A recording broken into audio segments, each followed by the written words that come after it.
In the last few months, since we've taken over as the G20 host, since we've been the G20 presidency has been with us essentially, we've also seen a lot of events that highlight India's traditions, that highlight India's culture.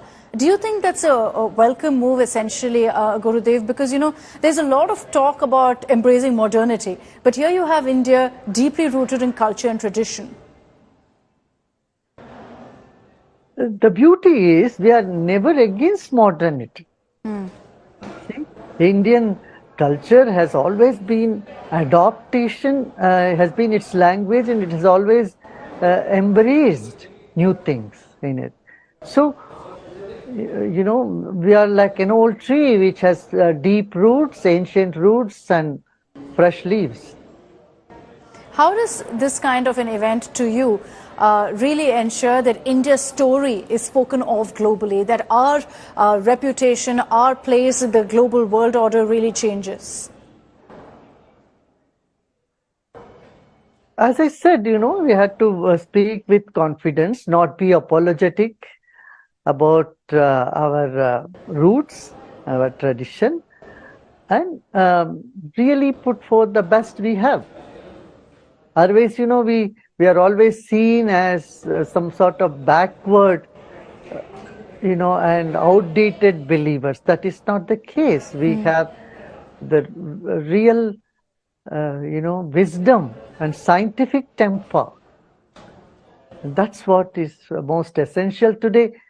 On one side, we are gifted with such nature.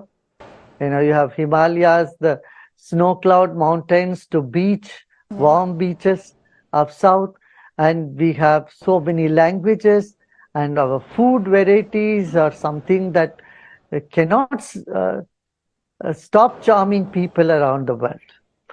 So, and our clothes, our jewelry, our tourism, and our spiritual wisdom, yoga and meditation today are practiced by almost 1/3 of world's population.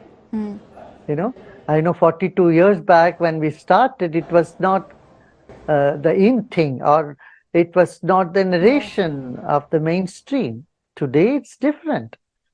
So we have a lot to offer to current situations in the world, like mental depression and violent behaviors in people.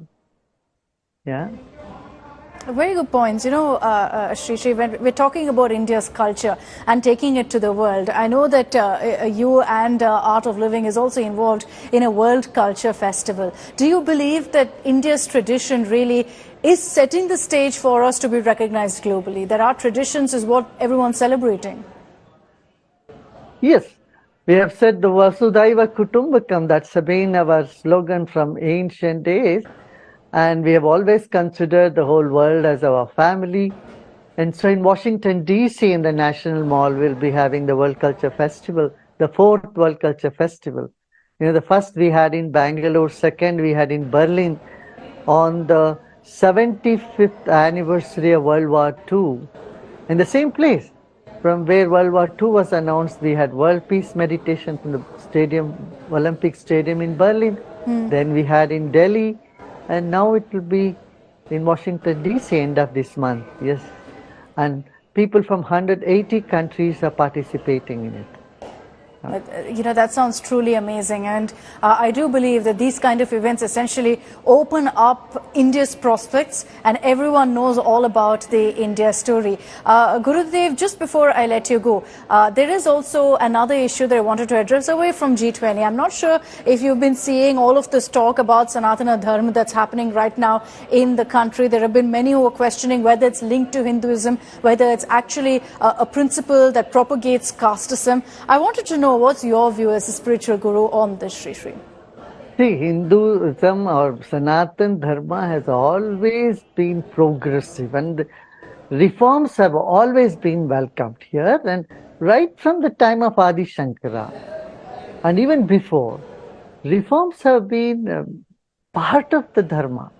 And if you want to eliminate a Dharma which is pro-reform, it doesn't make any sense. You know, I don't comment on the foolish, stupid comments. Yeah, if you say castes, you want to eliminate caste system, yes. That is justified. But if you say a dharma itself has to be eliminated, it doesn't make any sense. I don't comment on such, So that foolish they're essentially statements. saying that Sanatana Dharma propagates casteism. Is that true?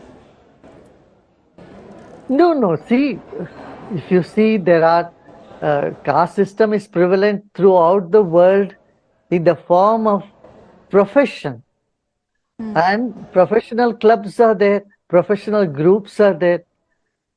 That's all the caste system is.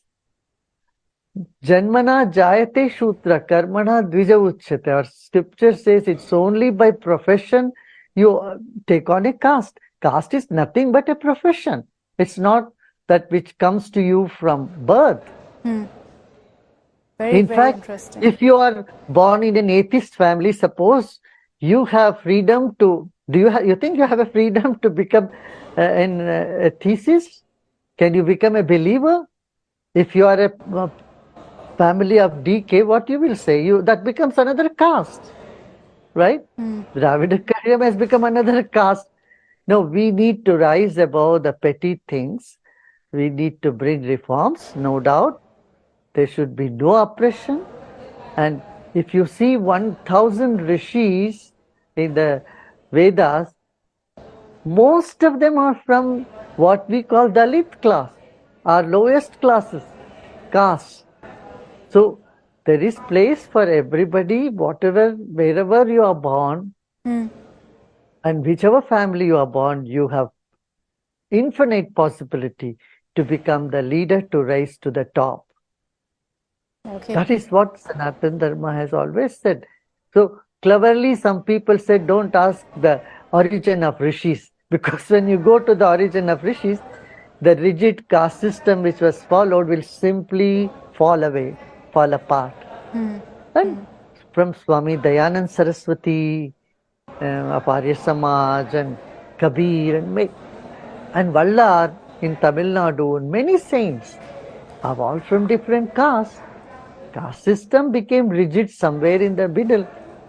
But if you say the entire dharma should be eliminated, that doesn't make sense to me. In fact, it has infiltrated into Christianity and in Islam also. That's why reservation is being sought even for Dalit Christian and Dalit Muslims. On one side you say that, another side, such statements, as I said, it's not worth commenting much on that. Okay, this has been incredibly enlightening. Thank you very much, Sri Ravi Shankar, for joining us here on India Today and candidly sharing your views on both G20 and, of course, the controversy on Sanatana Dharma. Thank you very much.